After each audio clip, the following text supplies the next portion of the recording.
What is mind and what is the limitations of the mind?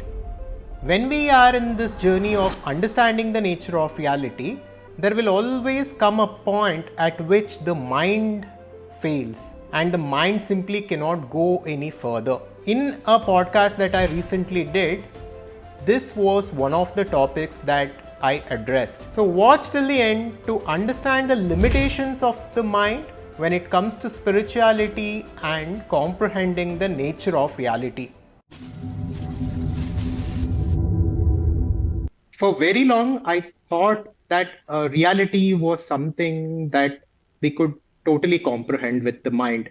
So that was what I actually thought, and that is how I started exploring these scriptures and different books and different teachers, etc. And even after I found Advaita Vedanta, at least for some time, I thought that the philosophy itself is absolute and ultimate. But the nature of reality and the nature of God is is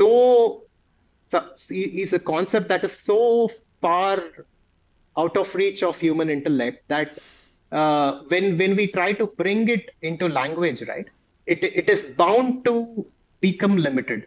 It is bound to be, Yeah. misrepresented in some way.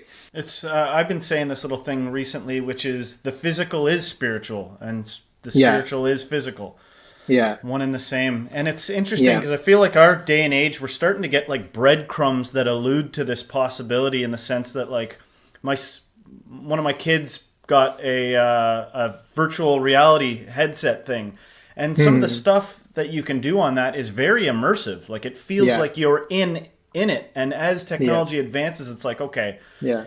it's going to become more and more possible to inhabit simulated realities. And then it's Yeah, which like, is just like this. Yeah, just like this, it's almost yeah. like a hint or something reality's Yeah. giving us that And this yeah, is this is if we think possible. about it, right? Like if we think about it deeply, what is to say that this is not a virtual reality?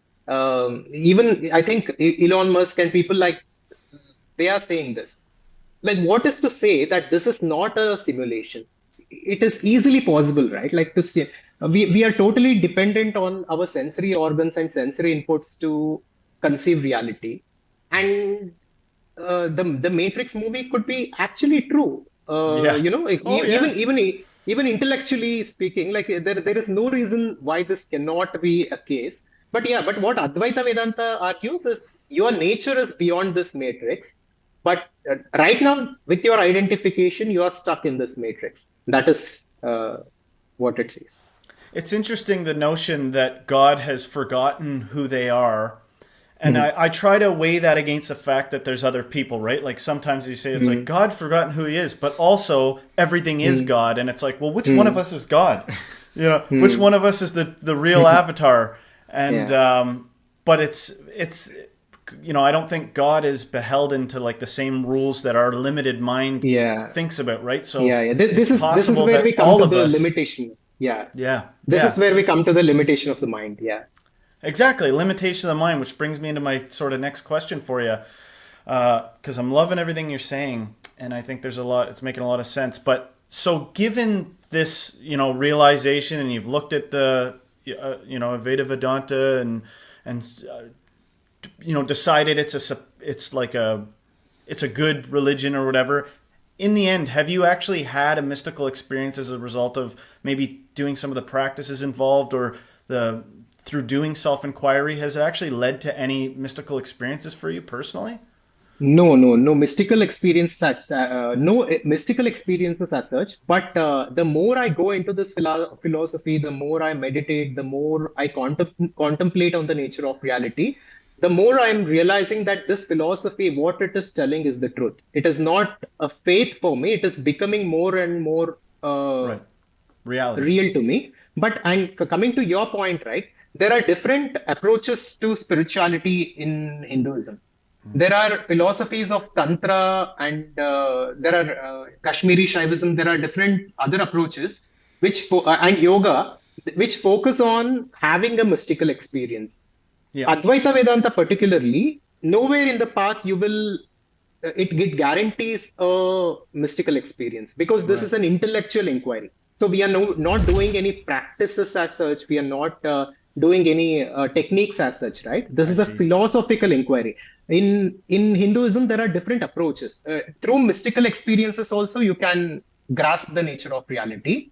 And instead of that, this is called Jnana Marga, the path of intellectual realization. This is purely intellectual in nature. We Got it. just contemplate on the nature of reality. We study the scriptures. We go deeper and deeper, and at some point, we break open the matrix and we go beyond it. Yeah, that So is how it is is. there some degree of trust then for the people that are pursuing some of the mystical stuff? Because like I just want to be a little careful here. I mean everything I Hmm. say with complete respect. Yeah. But in one of your videos, which is very interesting, you talked about past lives and you kind of broke Hmm. down knowledge of past lives, and that was so Hmm. interesting to me. And the question that arose to me was like, well, how do they know? Where did this information of past lives or an afterlife Hmm. or any of this stuff? Where does it come? Because I don't remember my past lives Yeah. Yeah. necessarily, unless I'm off in my imagination. Yeah. But to nail down something solid, Hmm. how do you come to Uh, terms with claims about the past life? Like, what validates claims about that, or is that something that you have your own thoughts on? yeah. So coming to different aspects of it, right? When it comes to the things that are not in my experience yet, I try to study them from reliable sources. And for all these questions, I tend to go to Swami Vivekananda's works. And there are 10 books which covers the entire life of Swami Vivekananda. And I have them and I keep Okay. exploring them. And I suggest you read them because they're, Yeah. Maybe we should put a link they're to that or something. yeah, I yeah, don't know. yeah, sure. I can share it with you, and they're really amazing.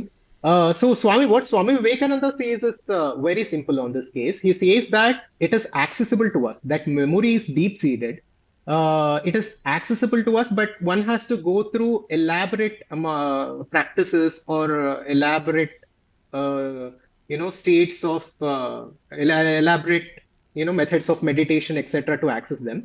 Yeah. And for the question of why do I don't remember them, he says that you don't even remember what you ate yesterday. So how are you supposed to remember Yeah. something that happened thousands of years ago, right? Right. Forgetting something is natural to us, and Yeah. the nature has created it in such a way that because once we remember the all of the experiences that we have been through, it actually becomes a burden for us because. For the few decades that will live in this world, imagine the amount of trauma people carry. Imagine the amount of pain and suffering they go through. Someone Yeah. did this to me 10 years back, and I suffer that today. Yeah. Imagine if we could remember all the things of thousands of years. Yeah. Imagine that a mind cannot handle it. But these yogis and rishis who have total control over their mind and body, and once they go deep enough, all those memories become accessible to them because they can handle it. So for most of us, it is good that we don't have access to it. But it Yeah. is said that it is actually Swami Vivekananda makes it as a challenge. You come to me, I will, if you are patient enough, I can show you how you can access these memories. Yeah. Yeah. Super interesting. When approaching kind of like the Upanishads or the Vedas and Hmm. stuff like that, we've done some reaction videos on some of that content, and people have Yeah. left comments saying like you got to be cautious at how you like approach this stuff because like if you don't do it without the right teacher or if you do this wrong, you can like make yourself go crazy. What are your thoughts on that? Like, because I understand, like, there's a lot there. There's a lot of Yeah. information, from what I Yeah. understand, inside of all these ancient scriptures. What would you say to someone who's new, coming to this and approaching this? Yeah, so it is always recommended that you study this with a teacher or a guru. And the good thing today is there are people online who are teaching this, and there are very good teachers who are doing this online. And in different languages, people, whatever their native languages, especially the Indian languages and English and Hindi, there are different teachers who are doing it. And this danger of going in the wrong way in spirituality is, I think, it is more in other approaches of other philosophies and other approaches, because when we explore tantra and yoga, you are using your body and you are using different postures, you are using breathing techniques which are very dangerous if we don't understand how to do it. And many people have gotten into difficult situations because of misunderstanding and misimplementing these teachings. But Advaita Vedanta is it's an intellectual exercise, right? Either without a teacher you might not fully understand it. Of course, you need to understand this in the right way to go in the right direction. But this is not as dangerous as certain other approaches. But it is always recommended to seek seek professional help. Makes Yeah, sense. How many things in real life do you just jump into without getting some kind of a heads up about what to expect and everything, right? correct. If you liked the video, check out this next and make sure to subscribe to our YouTube channel for more content like this. Thank you and welcome to our community.